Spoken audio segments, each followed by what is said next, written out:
اشنو واقع في اسبانيا؟ شنو هذا الشيء كتواجهوا اسبانيا هذا العام؟ واش في خبركم بلي اكفس عام عند اسبانيا هو هذا، من الناحيه البيئيه ومن الناحيه السياسيه؟ بزاف المشاكل سياسيه ومشاكل بيئيه كيف ما شفتوا الحرائق والفيضانات وبزاف ديال المشاكل الخوت. هذا الشيء راه ما جايش من فراغ، كاينه موراه بزاف ديال الحقائق خاصكم تعرفوهم في هذا الفيديو الخوت. اليوم غادي نعطيكم هذه الحقائق الخوت غريبه، ولكن السبب ديالها هو اللي غادي يصدمكم. كاينه بزاف ديال المشاكل حاليا كتواجههم اسبانيا، منها الحرائق في هذه الوقيته هذه، وعاد يلاه كانت سالات مشاكل سياسيه مع حزب ديال فوكس مع سانشيز الخوت. هذا الشيء هذا راه ما جايش من فراغ، هذا الشيء هذا راه جاي من عده مشاكل. اول حاجه الخوت اللي كنلاحظوها هي اسبانيا هذا العام عاشت مشاكل بزاف. حنا عارفين اسبانيا عندها الامن وعندها السلام، عندها بزاف ديال الحوايج كتميز بهم، من احسن البلدان اللي كاينه في اوروبا، وكلشي كيحلم يعيش فيها وكلشي كيحلم يمشي يصايب الوراق فيها. حنايا كمهاجرين جداد وبلا وراق هنايا شنو المشاكل اللي نقدروا نواجههم في هذا العز ديال هذه المشاكل اللي كاينه في اسبانيا؟ واش غادي نستافدوا ولا نكونوا من الناس المضره حتى حنا؟ هذا الشيء كامل الخوت بقاو معايا غادي نتعرفوه ايطاب بايطاب. اول حاجه الخوت هذه المشاكل ديال السياسيه هي مشاكل ما بين الرؤساء اللي باغيين يترأسوا على اسبانيا، حيت قريب الانتخابات الخوت، وفي 2026 في الاخر ديال 2026 الخوت غادي يكون الانتخابات الاخرى باش يشوفوا شكون اللي غيولي رئيس بلاص شانسيز، واش هو اللي غادي يكمل ولا احزاب اخرى. ولهذا كيوقع بزاف ديال التشوش، يعني بزاف ديال الاحزاب كيحاولوا يخلقوا مشاكل لهذاك الحزب اللي حاكم دابا اسبانيا واللي هو سانشيز. هذا الشيء علاش الخوت كيحاولوا يديروا لهم مشاكل باش يخسروا لهم السمعه ديالهم، باش ما يوليش يطلع وما يزيدش يحكم، يوليو هما حاكمين بلاصتو. اكبر حزب سياسي كيواجه مشاكل هو الحزب ديال سانشيز الخوت، ولكن من الحزب ديال فوكس. الحزب ديال فوكس هو حاليا اللي مسيطر هذه المشاكل هذا السياسيه. ولكن بالنسبه للمشاكل البيئيه بحال الحرائق وبحال الكوارث الطبيعيه الخوت راه ما عندها حتى شي علاقه يعني بالسياسه.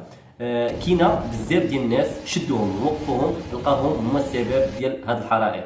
الفيضانات الخوت كانت حاجه طبيعيه بحال جميع البلدان، بحال المغرب بحال اي بلاد الخوت، جاء اما اعصار ولا جاء زلزال ولا جاء عادي هادشي.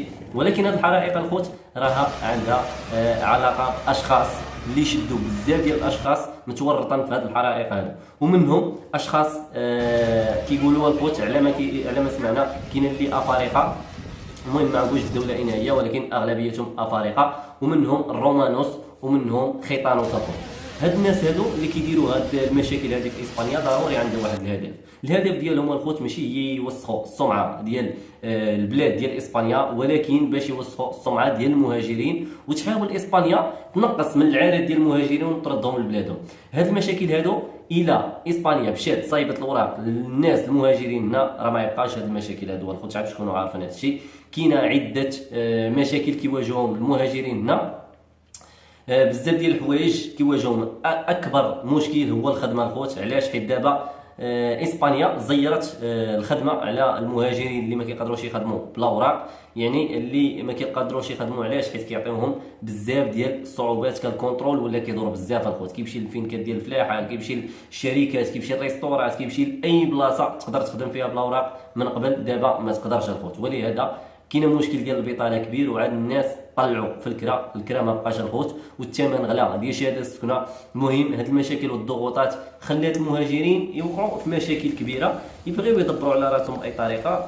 ولهذا هاد الناس هادو اللي داروا هاد المشاكل كيستغلوا الظروف الصعبه اللي كيعيشها المهاجرين هنايا، ولهذا الخوت حاولوا يخسروا السمعه ديال المهاجرين. اي واحد حرق كيكون مهاجر ما كيكونش اسباني الخوت، كيكون من الاميغراسيون الخوت، هو اللي كيمشي يدير هاد المشاكل بحال هاد الحرائق وهذا. هادو شدوهم كاملين وحاولوا يبينوا صوره خايبه. المهم الحمد لله تقريبا نقولوا ما بقاوش حرائق بزاف، يعني قريبين يساليو هاد المشاكل ديال الحرائق الخوت هنا في اسبانيا. ولكن هذا الشيء راه كيبقى في الدوله، يعني كيبقى في الحكومه، كيبداو يتشاوروا شنو خصو يديروا، شنو خصهم يخرجوا القوانين اللي جايه بسبب ديال هذا الشيء هذا. يعني مثلا كانوا يديروا التسويه يقدروا يلغيوها، يقدروا يسرعوها. حاليا خارج قانون هضر عليه بزاف ديال الحكومه، هضر عليه مع الناس، يعني اكثريه المحامين والخيستورات وداك الشيء، يعني هي عاطيهم بلا ان في شهر 11 غادي تطبق التسويه الجماعيه. ولكن بهذه الكوارث وهذه المشاكل اللي كنشوفوا تقدر تلغى في اي لحظه الخوت. ولهذا كنتمنى اي واحد شاف هذا الفيديو وكان مهاجر هنا في اسبانيا يحاول يعطي صوره زوينه للمهاجرين الخوت، كيف ما بغى يكون نوعه، يعني تكون جزائري تونسي، كيف ما بغى يعطي صوره زوينه للمهاجرين بصفه عامه، ماشي غير بلادك ولكن المهاجرين بصفه عامه.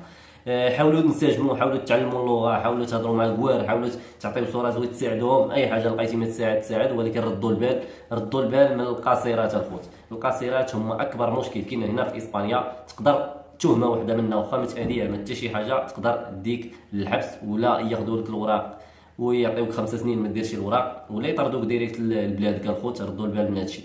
المهم الملخص ديال هذا الفيديو هذا هو ان كاين بزاف ديال الناس كيحاولوا يخسروا السمعه ديال المهاجرين عليها، مشاو داروا هاد الحرائق هادو وهاد المشاكل هادو. وحنا بالدور ديالنا غادا نعطيو صوره زوينه لبلادنا والمهاجرين بصفه عامه. والله يسهل لكل واحد، والله يوفقكم الخوت.